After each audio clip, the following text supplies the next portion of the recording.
વિશ્વવિખ્યાત મહારાજા સયાજીરાવ યુનિવર્સિટીની હેડ ઓફિસ ખાતે કરણી સેનાના રાષ્ટ્રીય પ્રવક્તા મહેન્દ્રસિંહ રાઠોડ અને પૂર્વ વિદ્યાર્થી હિતરક્ષક સમિતિના નિલેશ વસઈકર દ્વારા આવેદનપત્ર આપીને પૂર્વ વીસી વિજય શ્રીવાસ્તવ વીસી બંગલો એટલે કે ધન્વંતરી બંગલો ખાલી કરાવવામાં આવે તે માટેની રજૂઆત કરી છે। પૂર્વ વીસી વિજય શ્રીવાસ્તવ જે વીસી બંગલો ખાલી નથી કરી રહ્યા અને જેને લઈને મામલો વધુને વધુ ઉગ્ર બનતો જઈ રહ્યો છે।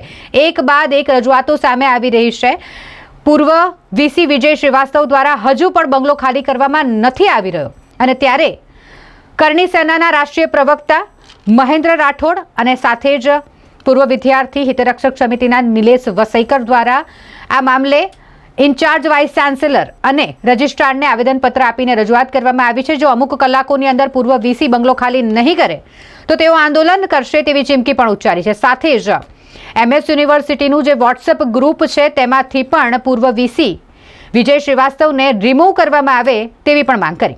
એક મિનિટમાં લઈ લેજો બાપુ હેડ ઓફિસ ખાતે તમે આવેદનપત્ર આપ્યું છે, શું આશ્વાસન આપવામાં આવ્યું તમને વીસી દ્વારા? આશ્વાસન અમને આપવામાં આવ્યું છે કે અમારી માંગણી અને લાગણી, અમારી અપેક્ષા એમને સાંભળી છે અને અમે જલ્દમાં જલ્દ આપણી અપેક્ષા પૂરી કરીશું એમ ખૂબ જ ધીરા અવાજે કહેવામાં આવ્યું છે। પણ એ જે પદ પરથી બોલ્યા છે એ પદ ઉપર અમને ભરોસો છે, કારણ કે વિજય શ્રીવાસ્તવ જેણે આપણી 5 વર્ષ એમએસ યુનિવર્સિટી હાઇજેક કરી લીધી હતી અને પોતાના હિટલરશાહી પ્રમાણે આપણા સંસ્કારી જન વિરુદ્ધ જેણે કાયદા ઘડ્યા હતા કે વિચારો કે 6 ધારાસભ્યને સાંસદે ભીખ માંગવા જવું પડ્યું હતું આપણા કોમર્સના વિદ્યાર્થીઓ માટે હું એવા સાંસદોને જે ઈલું પત્ર રાખે છે, ઓ ભાઈ અમારો કોરી સ્લેટ અમારા સાંસદ, અમે તમને ઈલું કરવા માટે સાંસદ નહોતા બનાવ્યા, તમે સાંસદ છો, જો તમે સાચા છો તો એફઆઈઆર કેમ નથી કરતા?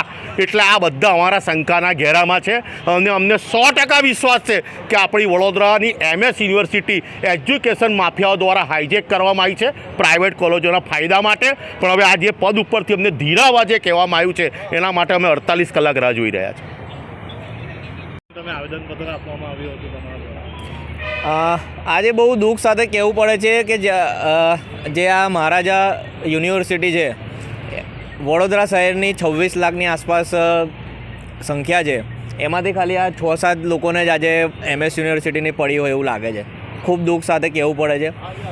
ગેરલાયક પ્રોફેસર વીસી વિજયકુમાર શ્રીવાસ્તવ જ્યારે ગેરલાયક ઠરતા હોય તો પણ એનો બંગલો હજુ આપણા યુનિવર્સિટીના સત્તાધીશો ખાલી ના કરાવી શકતા હોય એવી તો કઈ મજબૂરી છે? આજે કોઈ વિદ્યાર્થી હોસ્ટેલમાં એક દિવસ પણ એના ભણ્યા પછી રહે એની પર ગુનો દાખલ કરવામાં આવે છે, ઘરમાંથી કાઢી મૂકવામાં આવે છે, તો આ તો ગેરલાયક છે। હવે તો કોઈ પદ નથી તો કેમ યુનિવર્સિટી સત્તાધીશોના હાથ કેમ કાપે છે? લેન્ડ ગ્રેબિંગનો ગુનો દાખલ કરવામાં આવે, તાત્કાલિક બંગલો ખાલી કરવામાં આવે। જો અત્યારે અમે રજૂઆત કરી છે incharge vice chancellor Dhanesh Patel સાહેબને, એમણે અમને બાહેધરી આપી છે જો આ કામગીરી નહીં કરવામાં આવે તો ઉગ્રમાં ઉગ્ર આંદોલન કરવામાં આવશે। એની સંપૂર્ણ જવાબદારી યુનિવર્સિટી સત્તાધીશોની રહેશે।